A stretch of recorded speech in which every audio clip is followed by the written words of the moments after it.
This mic is pretty efficient, yeah.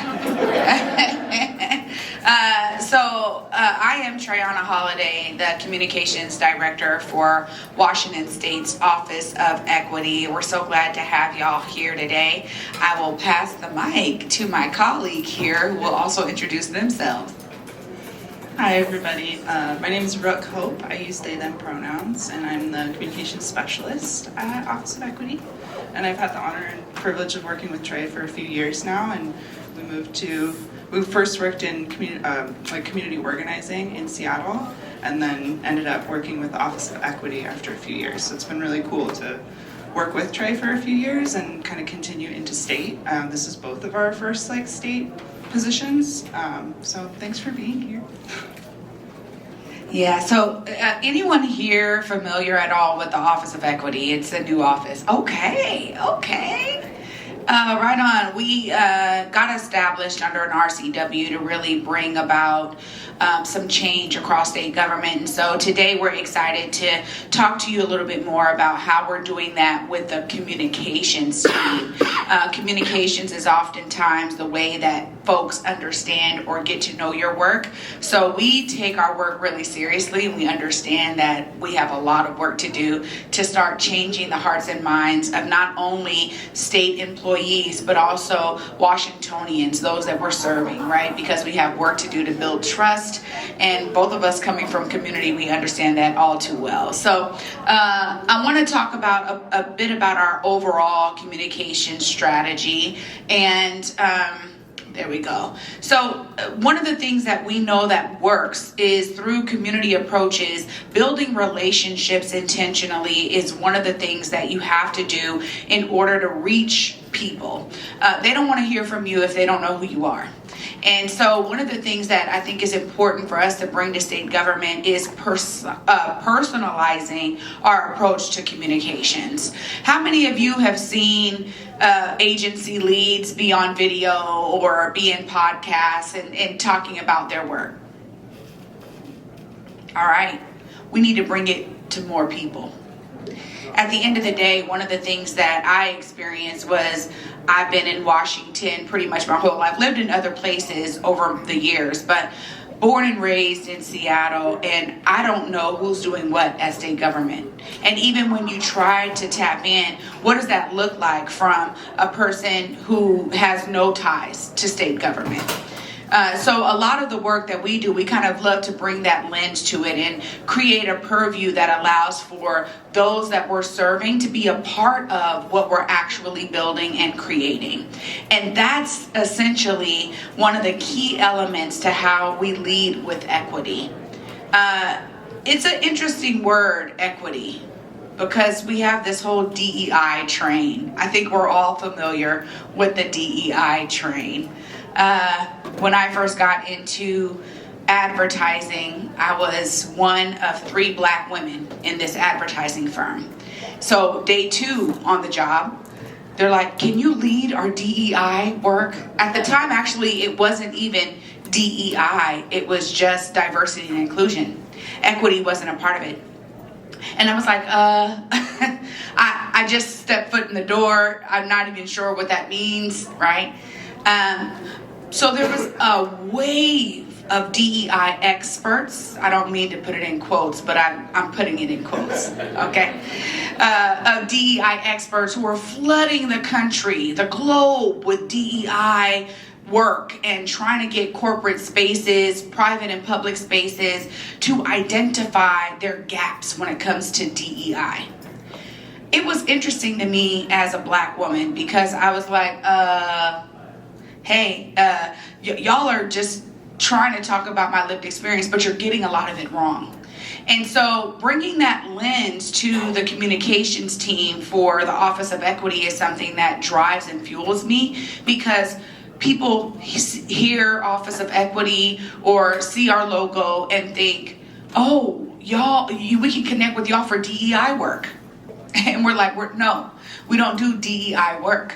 We're actually here to bring a pro-equity, anti-racism approach across state government. And so it's really interesting because we spend a lot of our time just educating people on that. What is the reason for our existence? We sometimes get some very flowery and colorful language emails that are saying, well, I don't understand why we're spending so much money on y'all. What are y'all here for? What is the purpose? Okay, you know. We have to educate people because we actually are the first office of equity in state government in the nation. So we understand the precedent hasn't been set. And for many of you, especially veterans, you know, when you come into something that, you know, was described yesterday as a very slow moving machine, state government is the same. So when you're coming in to do something different, there's a lot of people who have their flags raised immediately because they're used to what has been. They're not necessarily open to what's new. So when we think about our overall approach, building relationships is going to be key to that. Because people don't want to hear from you if they don't know who you are. So we utilize relationships in community and now starting to build relationships in state government across the enterprise, which is why I'm so grateful that we got the opportunity to be here with the WDVA this week, this last 2 days, to be with y'all. You know, as we were mingling and making connections and meeting people, that matters because now you're able to put a face maybe to the Office of Equity, right? And so us being able to host even this talk with y'all is important to us in terms of building that relationship.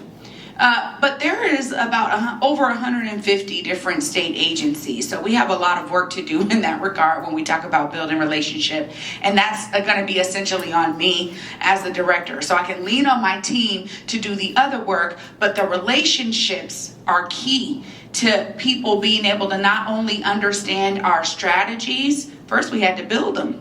When I first got into the office, they're like, oh, tell us what you're doing. Tell us what you're doing. And I was like, I don't know. You know, let me get my feet into the soil. Let me figure out what I'm doing. Because when I start to share strategies and approaches, I want to make sure that they are at least working. Right? We have theories about how to do relational building. We have understanding coming from community perspective. I was hired because I had this community perspective when it comes to media. For the last few years, that's what I've been doing in community media as a media director for a Black-led nonprofit, also working as an advocate for so many other nonprofits that were building solutions on the ground. They were actually used to me banging on the governor's door from the community side. You're getting it wrong, you're getting it wrong. Let me tell you how to get it right, right? They saw me a part of many coalitions doing that advocacy work. And so they're like, we need that energy here because we need to understand. So much of this is understanding the lay of the land that we're in because I know state government is going to move slow. So how can I be intentional in my relational approach?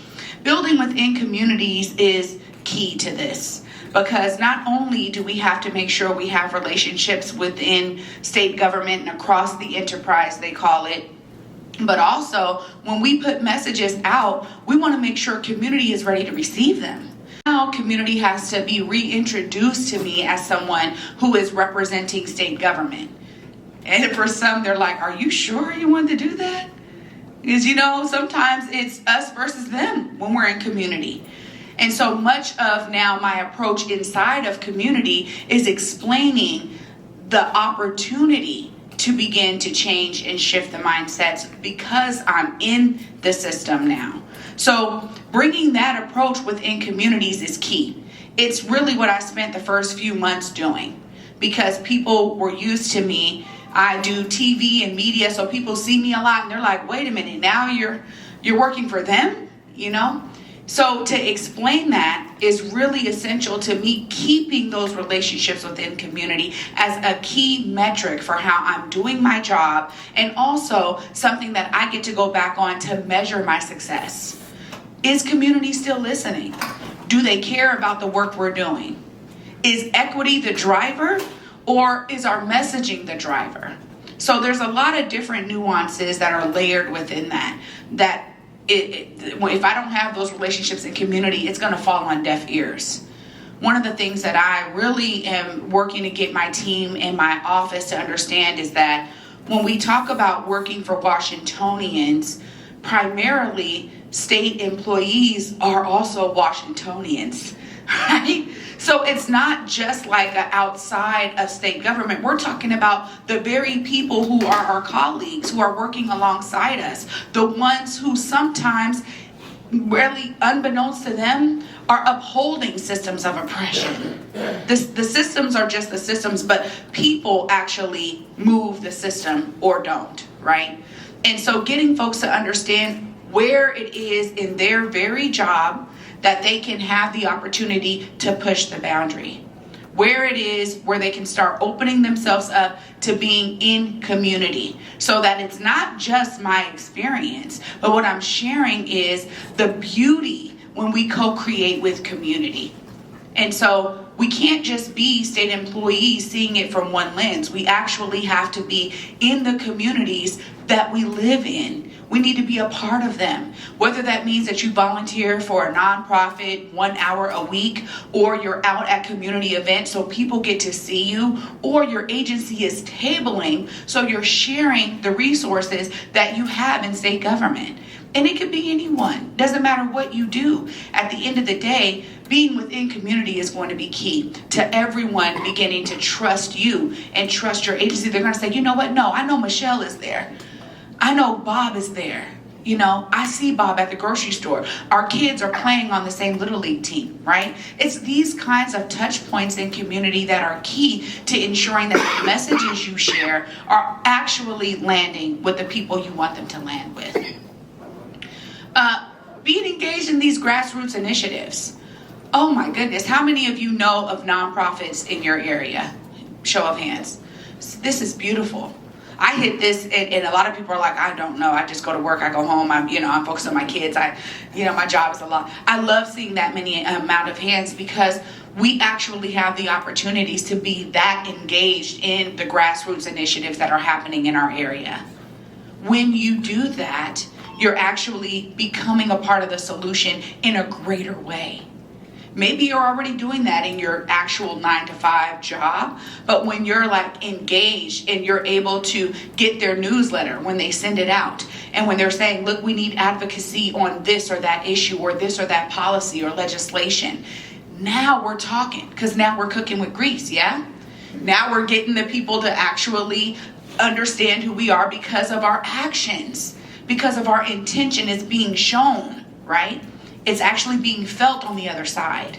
So all of that is really key when we talk about being engaged in grassroots initiatives. And honestly, for us, if we're not, they're like, what are you doing as the Office of Equity? So part of our entire existence is being a model and being an example of that, because we're trying to show all these agencies how they can do it as well. And at the end of the day, we want to create some streamlined strategies to help them do that. Because for some, they just don't know how to even step foot outside of what they've known. Maybe they've been in state government for many years, and so they've been anchored in what their role is. But when we show them the benefit of being engaged in grassroots initiatives as a Washingtonian, as a community member, right? There's something that really starts to trigger the minds, because they're like, oh, wait, you're right. It's not just what I'm doing on the job. Now I'm taking this and I'm doing something different with it. I'm actually benefiting my community. But it goes back to the first bullet point, because it allows them to also build relationships. Learning from Washingtonians. This is key to what I was just talking about, right? Because for most of us here, unless you travel throughout from a different state, you're a Washingtonian. So when we think about what the state is here to do, it's here to serve Washingtonians. We have veterans here. I know we do. We have veterans in the room. Y'all have served, right, the whole United States. And you're here now, and you remember that level of dedication to your service. So much of what we have the opportunity to do, particularly in communications, is not allow it to be a one-way conversation.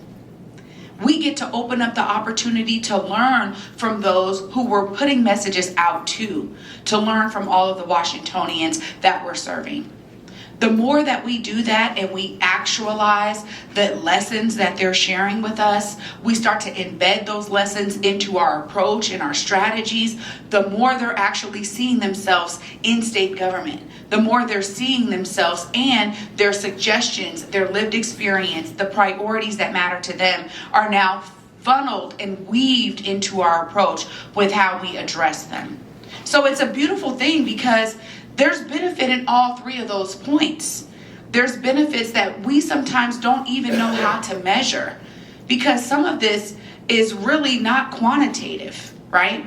It's qualitative. It is felt. It's relationship. It is something that we understand and feel because when we step into a room, people are receiving us in a certain type of way, right?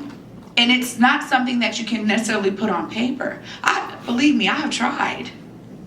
People have asked, like, what is your je ne sais quoi? I don't know. I don't know. I don't have notes in front of me. I'm not reading from a cue card, right? Because some of this is just, it has to come from within. And that's really how we get to build those genuine relationships, right? So when we think about some of the event opportunities, these are some of the easiest ways to be engaged in community and for you to open up the opportunity for that dialogue to happen. Yes, we're going to create newsletters, press releases, we're going to do podcasts and video, we're going to do all these fun things in terms of content. Maybe sometimes we can open it up for questions from a live audience. That opens it up. But when we're in community and at events, it really showcases, again, who we are. Because now they're seeing the people behind the message.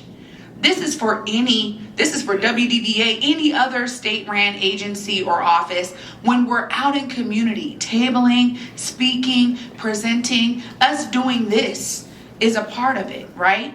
Because maybe some of you haven't heard of the Office of Equity, and now you're like, you know what? That girl, Traeanna Holiday, okay, and Brooke, they were both there. I met them. I spoke to them.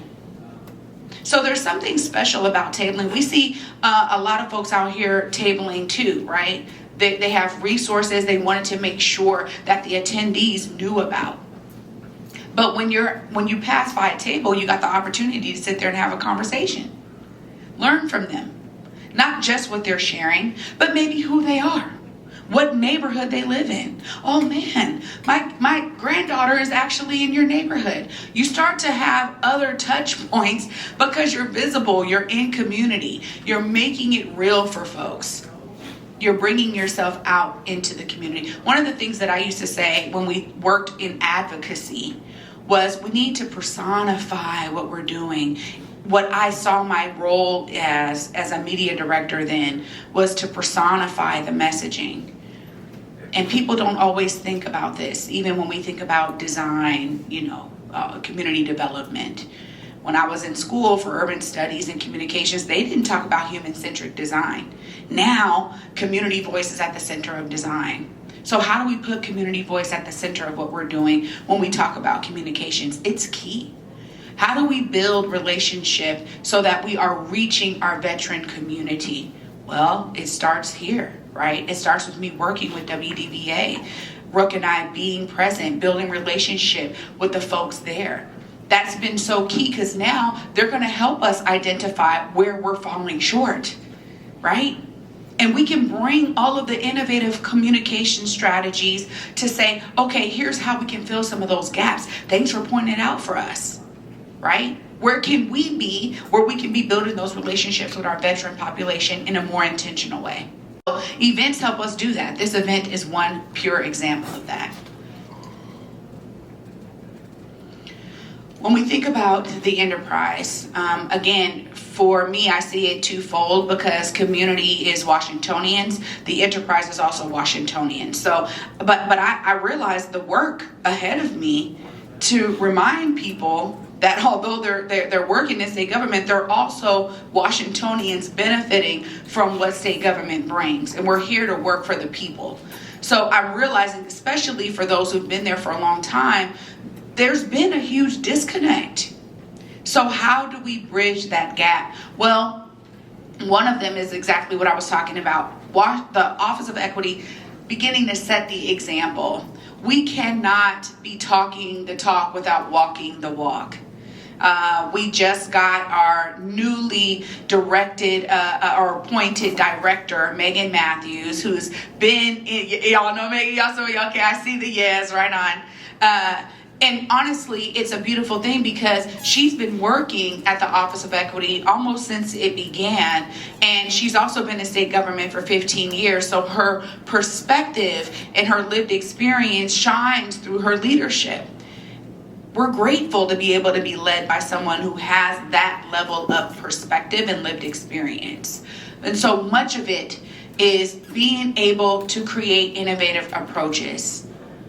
We just talked about some creative ways to do communications that will reach into the audiences of Washingtonians, but also give some inspiration for other comms directors throughout the enterprise, right?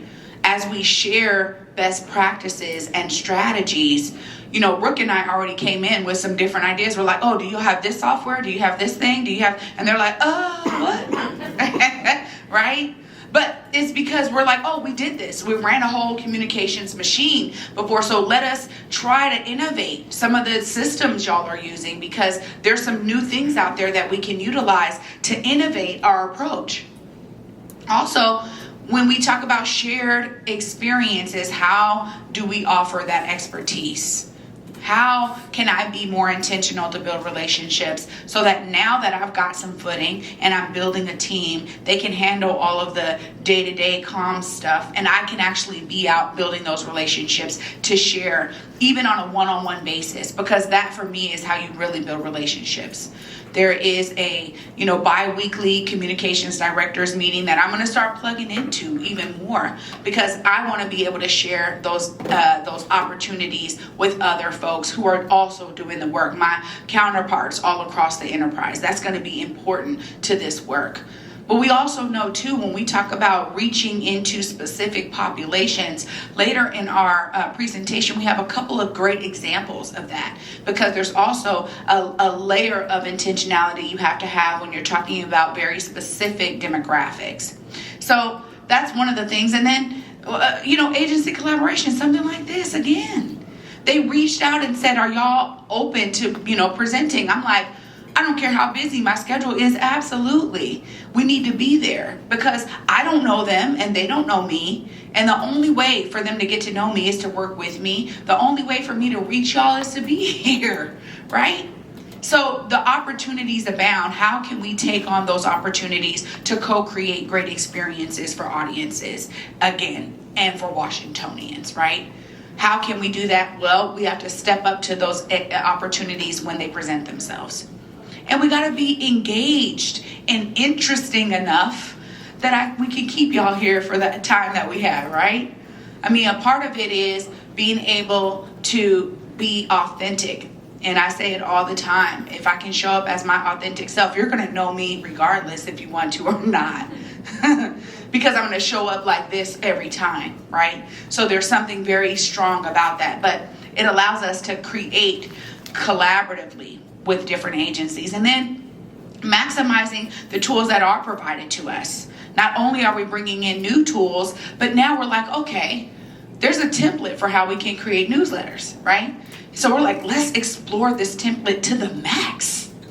Let's look at some examples. Okay, cool. We see what they're doing. Okay, cool. Let's do some different stuff with it. Right? So we're on the phone trying to talk to tech support and all these guys. Hey, how do we do this differently? We want to embed these new graphics into it. They're like, oh, cool. So we have these different channels that we can utilize. Gov Delivery. Anyone know of Gov Delivery here? Okay, you sign up for our stuff. We're going to be coming out with some dope stuff. I promise you that.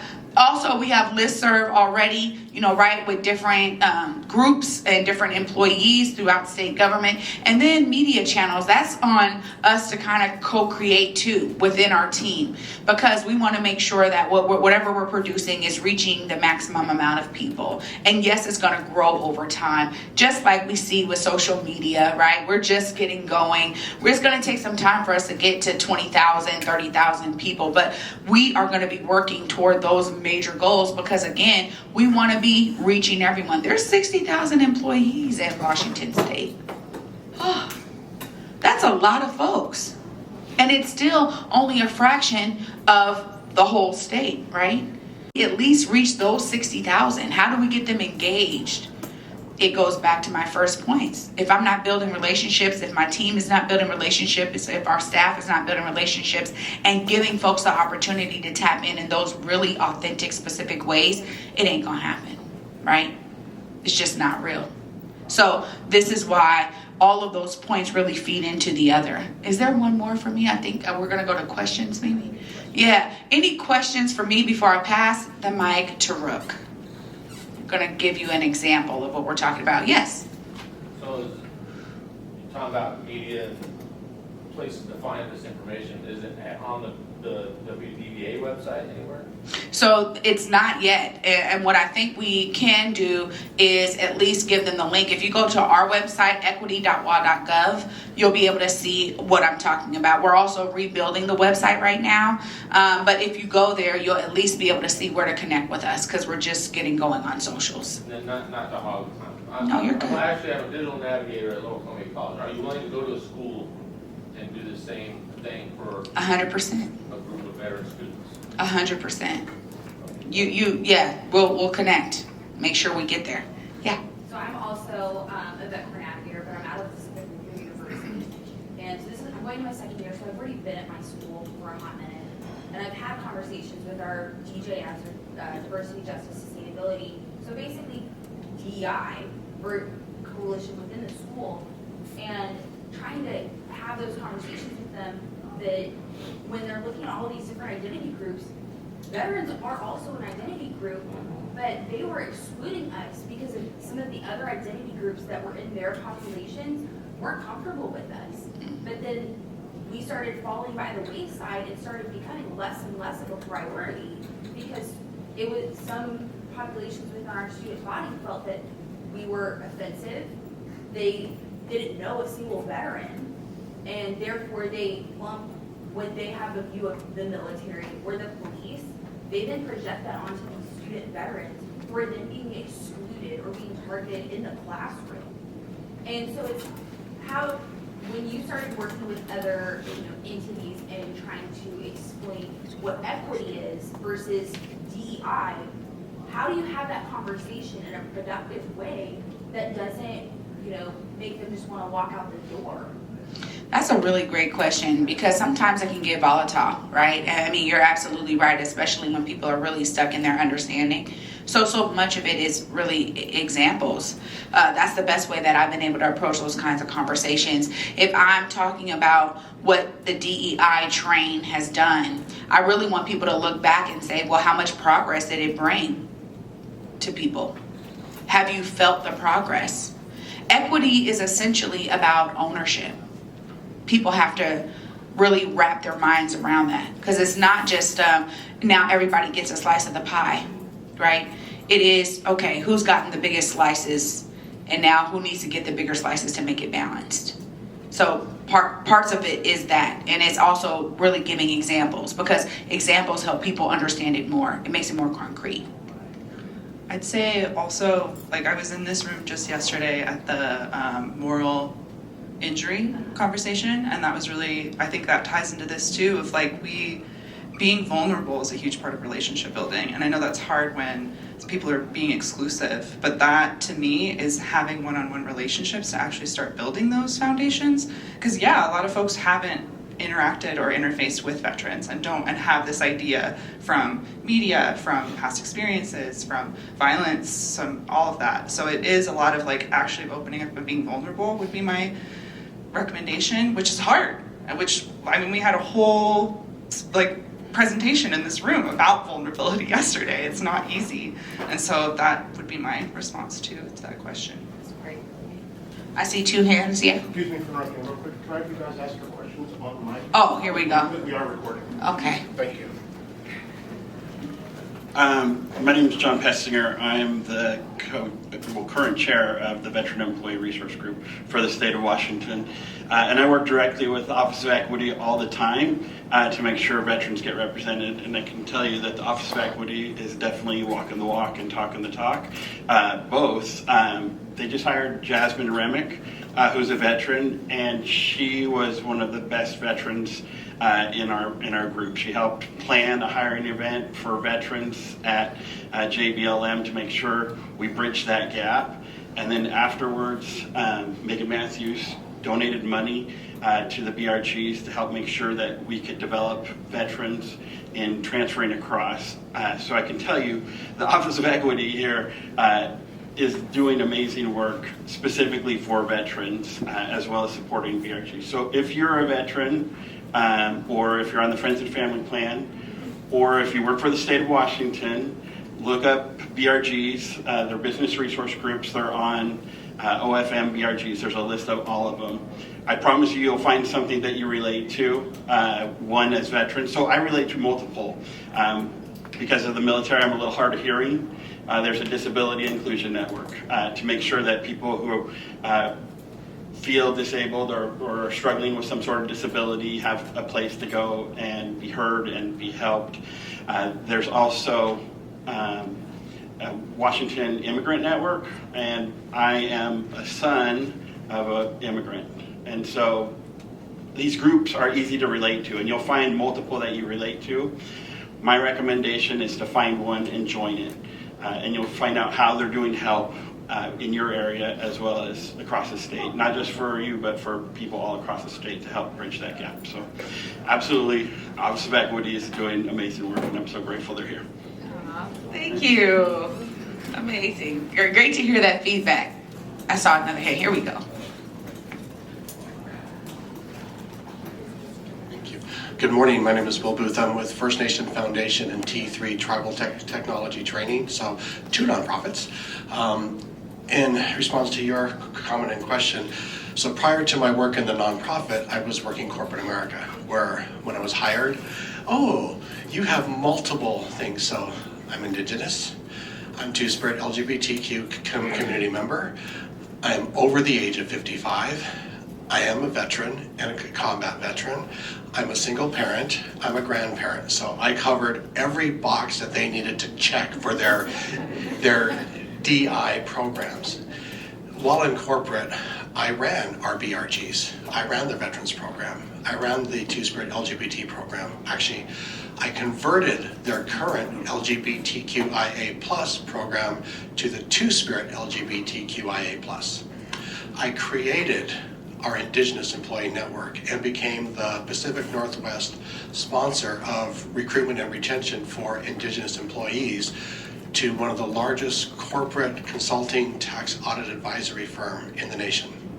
They had never looked into that particular demographic, ever, until I spoke up and questioned all of their DEI terminology. When we had our big team meeting, kind of like a room about this size with about this many people in it, they put up on the board, here's all the pre-approved. So Black employee, Asian, Hispanic, Latinx, and they went down all the stuff. Nothing about Native or Indigenous. Not a single word.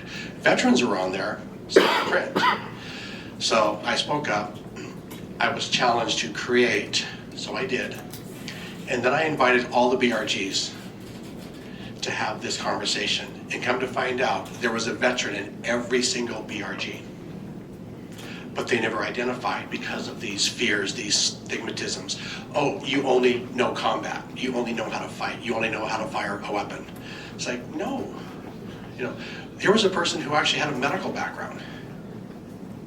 Here was a person who worked in social services. A person who was one of the senior CPAs. Nothing about combat in there, although they all served in combat. So we just brought this conversation out and focused on what are your commonalities? What is your shared interest? You just have, these are just one of our many identities.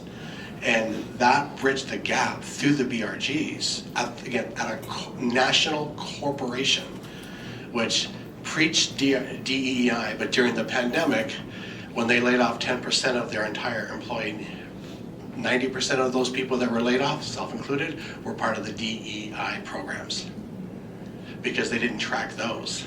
That was our all other duties type thing.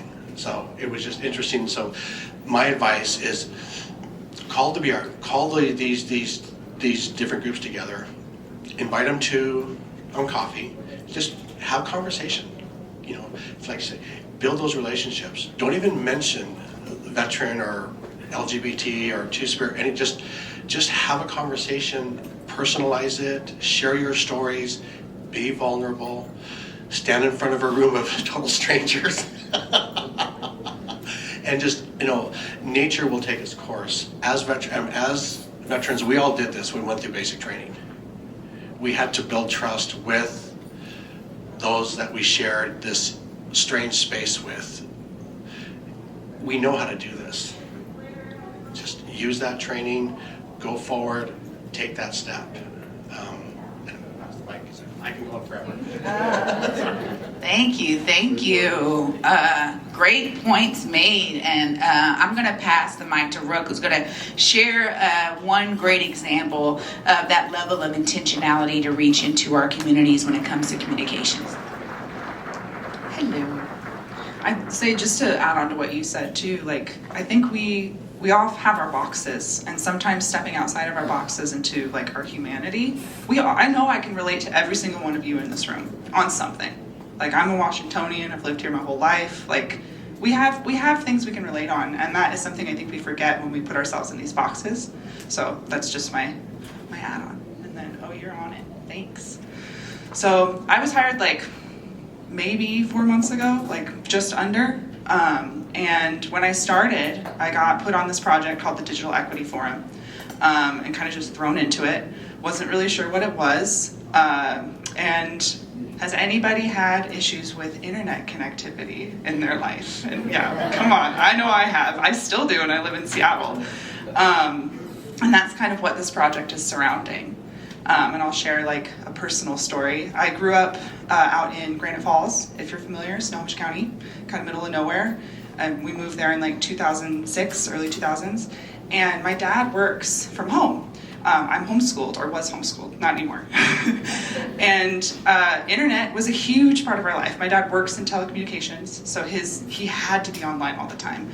So did me and my brothers. Like, it was very important to us to actually get any school done. And when we got out there was like literally no internet. And this was 2007, 2008, up to 2009. And that was huge. It was a huge access point that wasn't something I had. And I imagine some people in this room have experienced that as well. So I came into this project with very personal ties to it. Do you mind going to the next slide? Thanks. So I'll just talk on what is the Digital Equity Forum.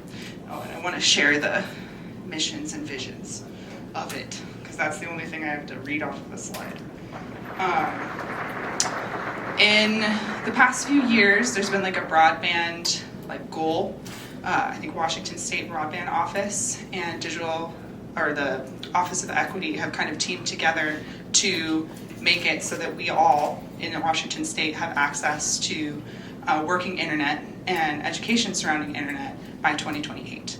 So the Digital Equity Forum kind of came up as a group of folks within the enterprise and outside the enterprise to kind of consult with these different agencies to bring that to fruition, because that's a huge goal. That's 5 years from now. That's right now. I know a lot of people don't have access, and that's part of what this project was that I came into this from a communications lens, wanting to see and collect stories from folks around the state who have had trouble connecting to internet, or who are part of the process of bringing internet to Washington State.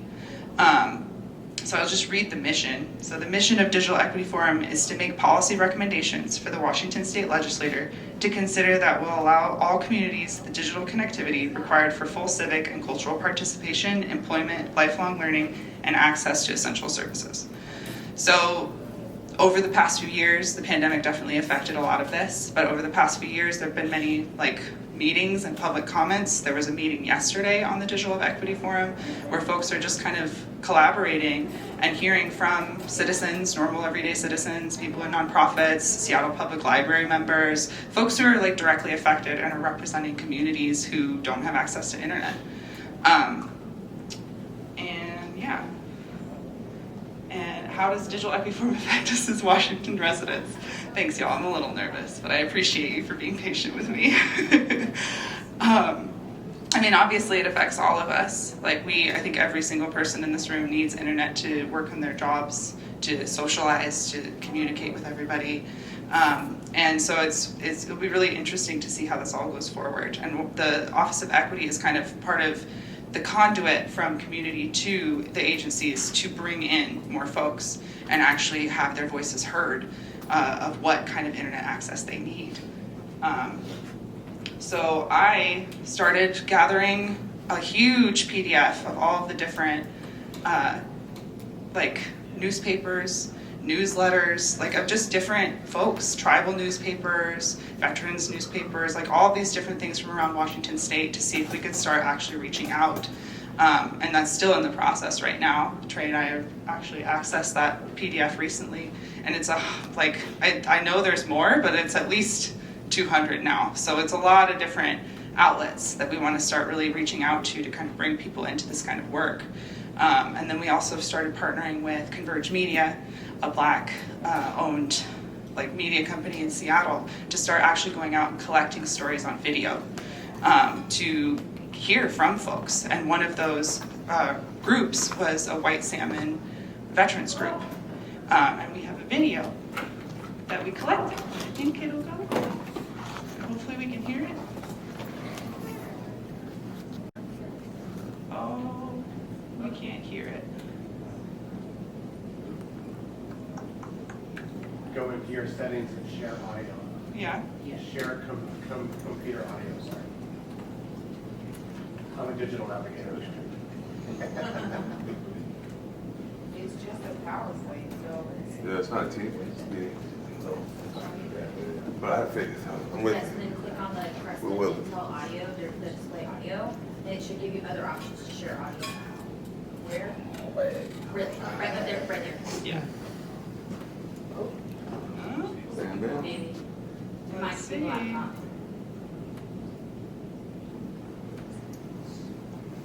Maybe a digital navigator done moderately. So I just try all of the options and eventually one Oh of yeah, those yep. That's like working in state government.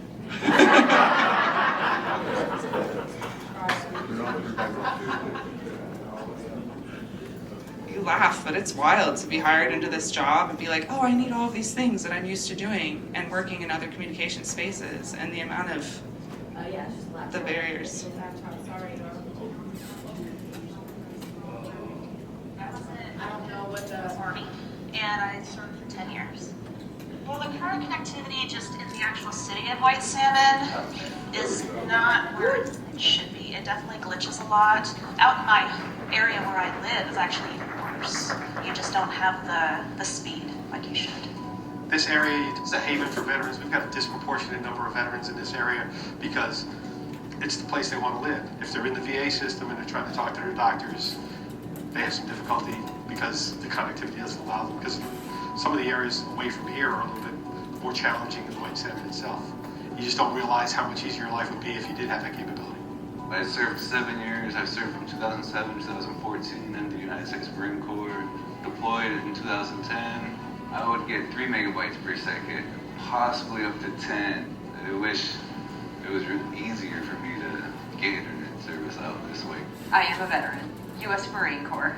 We just don't see competition moving into the area. There has been zero upgrade or difference or improvement in our service. In fact, it's more challenging now, it seems like. I was in the Army, went in 1967 in the buddy pile, where we don't have the options to have various companies, so we can get a good price and it's very small quality.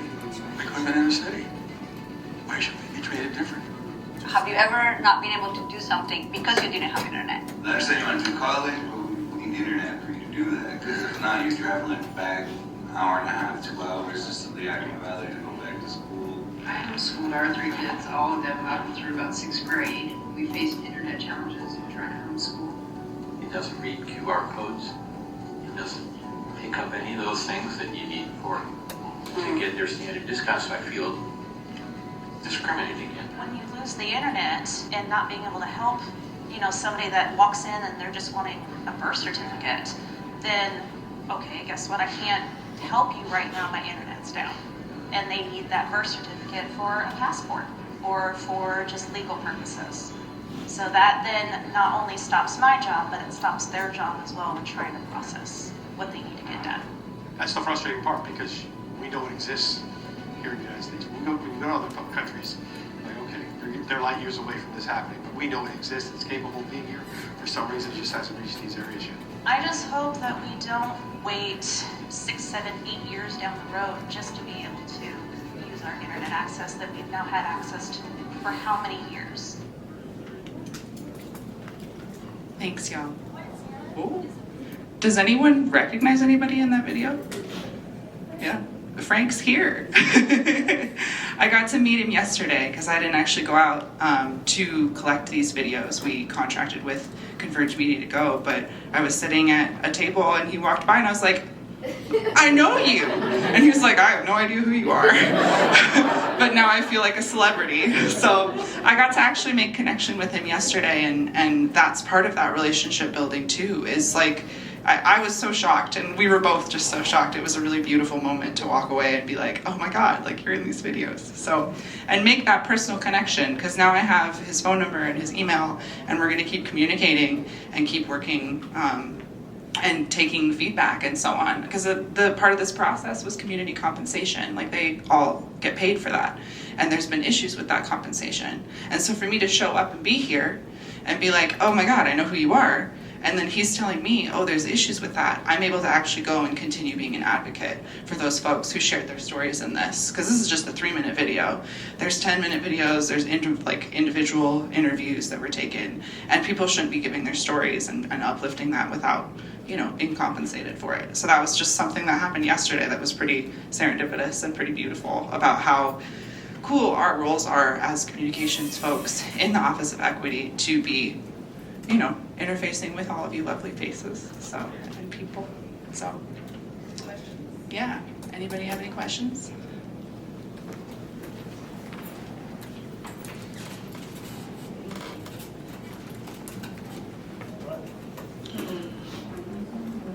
So my question is when you identify the need, what type of resources, funding, grants are in place, or are you looking at to be able to try to fill the need for those communities to get them connected to the resources that they need?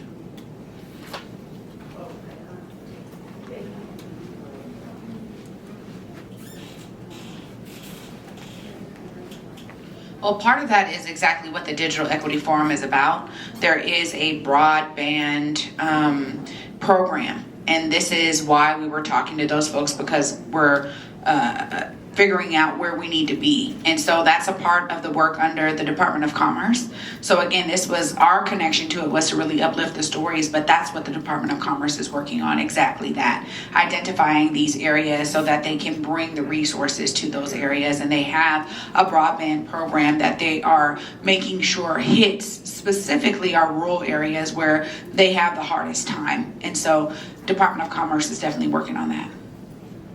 Oh, you haven't asked. I'm Kristen Ashley, and I'm a Vet Corps member from Ellensburg. And I went to Central Washington University, and I recently learned that their Outdoors Pursuits and Recreation organization that gets students from the campus out into the outdoors, that they needed it to be profitable, and so that makes it exclusionary from everyone that's going to college that it's not being paid for them. What are your suggestions as the community member that lives in that community for something I could do to somehow advocate for those excluded population of students that no longer gets to go outdoors? This is so juicy. Yeah, this is so juicy, like that the hairs on my head. Because when we talk about advocacy, so much of it is getting people in your area engaged in that very specific issue, right? So the more that you can be out, and we used to door knock and create campaigns to make community members aware of something. The more you have that awareness and people are sending the emails to the president of the college, and you create a campaign of advocacy that allows for people to do something simple, especially now that there are like Click and Pledge, and there's all of these platforms where you can write something up, send it out to folks that you know, they start sending it out to others they know. Everyone is in the area. You send it out to the students who have been affected, who couldn't participate, right? You drum up the support. Now what you've done is you put the president's email in there, and everybody is clicking a button and sending written language that you've created, or drafting their own email to send an email to that president to say, you've got to remedy this, because this is the effect it's having in community. It works. Collective power works. And so that's what I would say is, you have identified this and you understand the implications that it has and the negative impacts, start to write that up.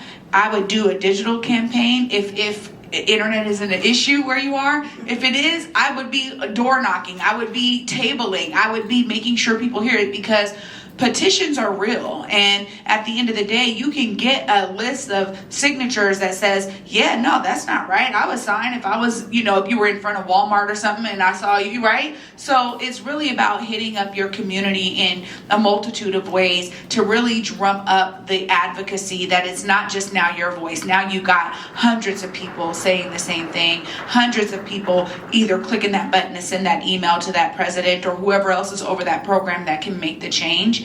You identify all of that and you create something that allows people to really tap in. That's what I would say. I think we all, not we all, I'm going to speak for myself. I know in the past I've thought that I need to wait for an organization to be doing something like that, or a collective group. And I found my own personal social media, Instagram, and just making sure that I'm continually talking about it and engaging with folks that reach out, and actually being that person where I'm DMing folks about the issue that I'm passionate about really does create a lot more community surrounding it. So it's not just yes, you're talking vastly about being outside Walmart and collecting signatures. Sometimes it's just reaching out to the 100 or so people within your own space, in your own circle, and continuing to build those relationships. There's somebody in this room that I built relationships with over social media, and that is really beautiful and very big, because then you just continue to create and grow and make larger surrounding your own space and how you speak up. Absolutely, but we'll talk more too. Things have a ripple effect. Well, we only have one more example, and I'll go through this pretty quickly because we're going to make space for Robin to also share today and present to y'all. So thank you for your questions and comments here. So a part of what we do in terms of our community connection is being led by community voice through our advisory board. And we're excited that we have two amazing advisory board program managers on staff who have now finally built the advisory board. But this was something that was a huge feat, because they had to put information out there to all of Washington to find 11 folks to participate. And you can imagine the number of applications they had to go through with a whole panel to look at how they get great representation throughout the state. So one of the ways that they did this is they created some common language in their communications by addressing very specific demographics. So if they're looking for veterans, they were talking about looking for, sex workers. They put out real specific communications to say, we want your lived experience to be guiding us in our moves and how we're doing our work. One of the greatest ideas of what the advisory board can do is utilize their lived experience to help us as an office do the work that we are mandated to do. So it's exciting in that regard. They also learned some lessons in terms of navigating some of the institutional processes. And for any of you who are working with state government, in state government, again, it goes back to some of the ideas that unfortunately may be antiquated, right? We haven't changed a lot of these systems in many years, and now it's time to make more radical changes in order to really keep up with the times. And so they realize wait a minute, we're not trying to do something that somebody else is doing. We're not trying to, reinvent a wheel here. We're trying to open a door, open a gateway to allow community voice to help guide our work. And so explaining that across the enterprise became something that they had to endure throughout this process. And then when they think about the barriers, there's constantly this lack of trust. So we have over-surveyed our communities, y'all. We're constantly asking for give us your perspective, tell us what we can do, and we don't do anything with it, right? So people get tired of telling you what to do if you ain't listening. And so they realized that early on as they began to engage with communities, they said, well, why would I do that? Why would I sign up to be on this board for a year, come to meetings and give my whole life experience to you without no guarantee that you're going to do something with what I share? So building that trust is really key, and especially when we're talking about creating new ways of doing business. We have to break down those barriers, but that meant that they had to be building those intentional relationships to get folks to understand when you apply, this is how we're going to use it. Let's be transparent as we can be to really share with you why your lived experience is important to this process. So here is a couple of different ways that they also made sure they had communications in a wide variety of languages, but they also put it out in a wide variety of ways. As Rook was speaking about, going into neighborhood newsletters, smaller newspapers, community boards, right? Actually pinning it up in spaces, especially Eastern Washington, where it is very different to reach the communities over there than it is in Western Washington. And so they had to have different strategies to create very specific communications that were not only appealing, but that also allowed folks to want to tap in. So that was a part of what they did as well. We have their emails here if you want more feedback or more connection to what the advisory board is doing or how they're working to make sure that we're centering community voice in our work. Thank you so much. You can reach out to us at connect@equity.wa.gov. Again, if you're looking for some of the resources that we offer, you can go to equity.wa.gov. Also, follow us on Instagram and Facebook. We will be building it up. We appreciate you following. We appreciate y'all listening today. Thanks so much. I'm going to go ahead and pass the mic to Robin.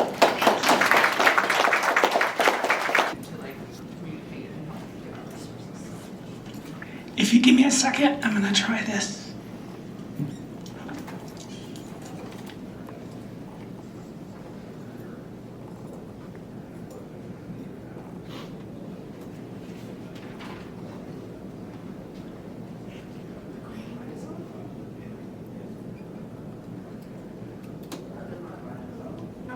Is that working? Not loud enough? All right, how do you say? And this big booming voice, you can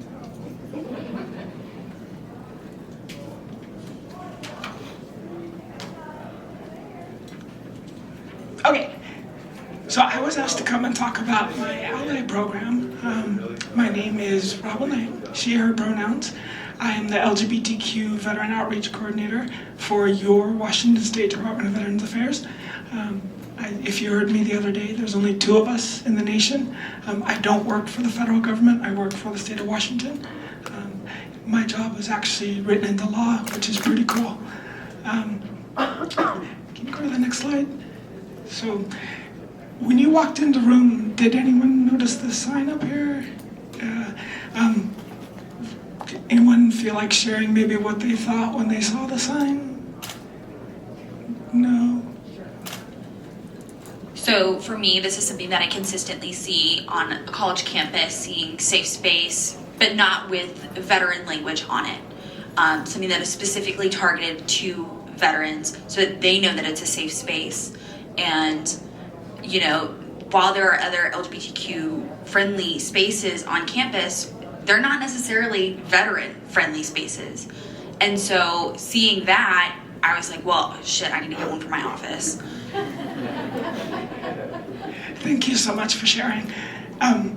So with this sign, she knows absolutely nothing about this program, but the sign conveys a whole lot of information and energy. that you don't have to know anything about what I'm going to talk about. So the issue that I was trying to solve is I get asked all the time from supply side and demand side, folks serving veterans and veterans saying, where can I go that's safe? Or people supplying services, where can I send this veteran that is safe? I have a letter here. I apologize if you've heard this before, but I like this letter because I've read it before and I'm almost to the point where I don't cry reading this letter. But to give you an idea of just one veteran, this is a message I received. It says, "Hi Robin, I'm looking forward to talking to you. My backstory is this. I joined the service in the late 80s, a time when we were really hunted for being gay. I went through basic training and then completed that training. I was an honor graduate. When I got to my permanent base in California, my roommate took my diary into the military authorities. An invasive investigation into me being gay was launched. I was kicked out with less than a year of service, and I've never been able to access any veteran benefits. I received an honorable discharge. I tried to access my benefits once, and the Veterans Affairs Office laughed at me and said that they had real veterans to deal with. It was a super traumatic experience. I was on the front lines of the change of acceptance. It was a hard thing to do at 19. I saved my paperwork for all of these years for this moment. Thank you for your help. I have my honorable discharge certificate and my honor graduate certificate." So that's just one veteran, but that gives you an idea of some of the experiences that folks have. A lot of LGBTQ individuals carry trauma with them that has absolutely nothing to do with their military experience, but rather with either homophobia or transphobia. So folks are just trying to figure out where it's safe to go. So we have over 530,000 veterans in the state of Washington. If you guys follow the Gallup poll, the trend is that roughly 7.2% of the U.S. Population identifies as LGBTQ+. Using that math, over 38,000 veterans, LGBTQ veterans in the state of Washington. So they're out there. Next slide, please. Why is this coming to me? These are the 4 things that I do. I'm a VSO, build partnerships, outreach events, but I also do training material. I train on LGBTQ cultural competencies. I train on the LGBTQ veteran experience. So this program that I'm going to tell you about in a few minutes fits very nicely into my little world. Next slide, please. So what did we come up with? I came up with an ally program. Actually, last year I did a presentation, and right after the class, I got an email from somebody in Stevens County that said, how can I appear to be a friendly place for folks to come into? And so I started working on a program that basically I came up with a workshop. It's about 3 hours long. It takes you through some history, some LGBTQ veteran experience, and then over some sort of best practices. It's a course that I designed to be volunteer only. I don't want anyone coming that was told to come to this, because those aren't the folks that I'm looking for. I want folks that want to be there, that want to learn how to better serve the community. And once they complete their training, they get this ally decal you see here. It has a barcode on, or whatever you call that, QR code. When you scan that QR code, it takes you to a web page. Right now, it's just my web page. And once you complete the course, your name is added to a list of folks that are LGBTQ friendly, a friendly place to be. You can post your decal in the area, so it's something that folks can see and think, sort of like when you walked in the room and saw this. You don't have to know anything about this program, but perhaps if you're in the community, you feel a little bit safer going there. I know this doesn't solve all the problems of the world, but it's a step that I can take to help veterans and those that serve veterans. And then there's, like I said, there's a directory about that. I have notes here because I am super forgetful. I am like an ADHD queen. I had one more slide, I think. Actually, I have 33 slides, but so some of the objectives, I talked about some of this, but learning and understanding history, policies, and things that shaped that lived experience. Understanding differences between gender and sexuality. Folks were like, what? That's different? No way. Foundational LGBTQ vocabulary because it changes all the time. Creating an environment that feels safe for folks. And pronouns and everyone's favorite there. Next slide. Sometimes I hear like, why are you doing this program? These things already exist. If you're in the Seattle or Olympia area, you've probably seen these signs right here. They are different. I guarantee you they're different. These are the two on the outsides. They are the product of law enforcement. If you know any history about LGBTQ folks, they tend to not get along well with law enforcement. So we tend to shy away from these. And these are these safe space programs. There's no training or anything. It's basically a sticker you put on the door that says you will contact the law enforcement if somebody has been abused or if someone needs a space to be safe until help can come. There's no training or anything involved with that. So that's what separates the program we came up with. Next slide.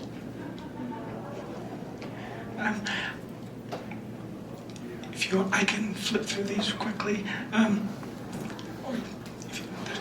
I actually do have 33 slides, but we're not going to talk about each one. What I wanted to do is just slowly roll through these to give you a flavor of the kind of stuff that's covered. So we'll talk about the LGBTQ veteran experience, some things that lack of support and all the risks. Next slide. What does the LGBTQ experience look like? You'll notice much higher suicide rates. Most folks don't know this, but trans people serve at 2 to 3 times the rate of the cisgender population in the military. Female to male trans serve at 3 times the rate of cisgender, and male to female serve at twice the rate. Just an interesting little tidbit. Next slide, please. We talk about the history since World War II. Over 100,000 people kicked out since then. Next slide. Just some more things. Things have changed over time. Differences between the LGBT and T. Next, please. More about bad paper discharges, why people might not want to come see you. Next slide, please. All the impacts, we go over that. Next slide. Oftentimes, it's not just the soldier, the veteran. It's the whole family. So we talk about the impact on families. Next. Folks currently serving. They're going to be veterans, but this helps you understand. That's my hurry up and shut up. I have 5 minutes to go.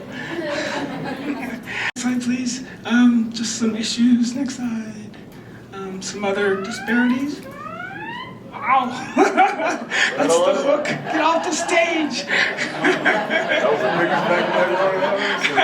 I'm sorry. This gentleman says I'm done. Have a nice day. We go over definitions. Next slide, please. The umbrella, help folks understand one side versus the other. Next slide, please. If you've seen this publicly available. Next slide, please.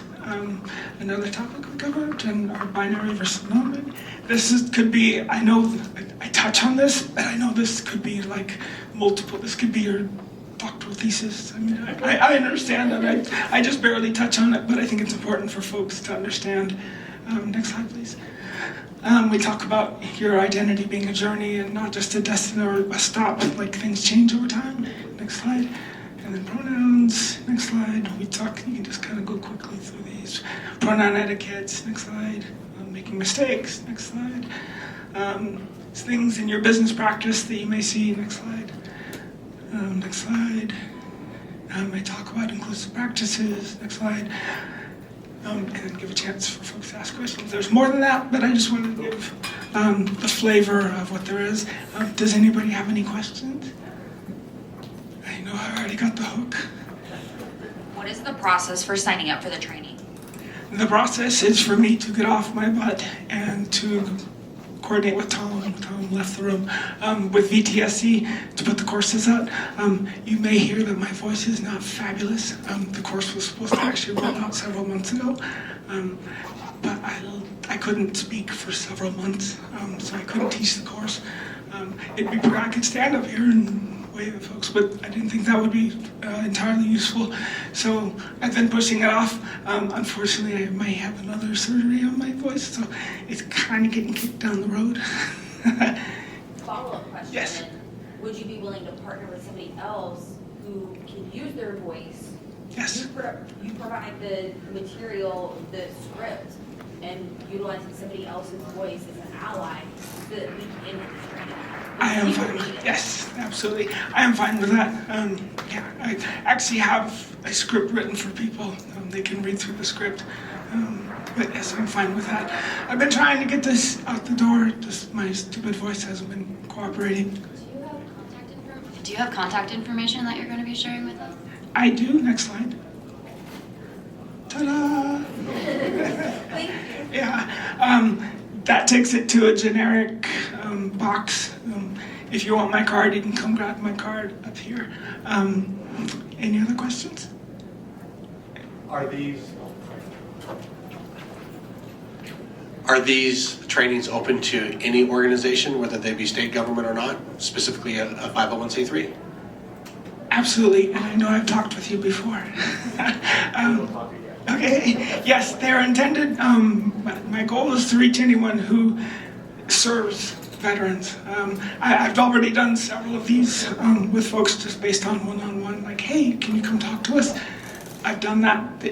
We haven't done the sticker and the registry, but I've given the training. I actually gave it even to the Milwaukee VA. They heard about my program and somehow through the grapevine, and I gave them the course as well. Yes. So I'm the commander at the VFW, and I'd have to approve it with my post, but there isn't, like, it would, if the higher up organizations had an issue with me doing that, that would be like illegal, right? I get to do it if you are willing to do the training, and then I can make it a safe space for all veterans. I would be changing but I'm the commander and I have friends there, so. I actually don't know the answer to that. I don't know if it's legal or not. I would defer that to somebody else. I actually don't know the answer to that. If anyone else knows, please feel free to share. I think we're at 11 o'clock and my time is up. No, that's absolutely fine. I will still be here if anyone has any additional questions, but thank you so much, and thank you for allowing me to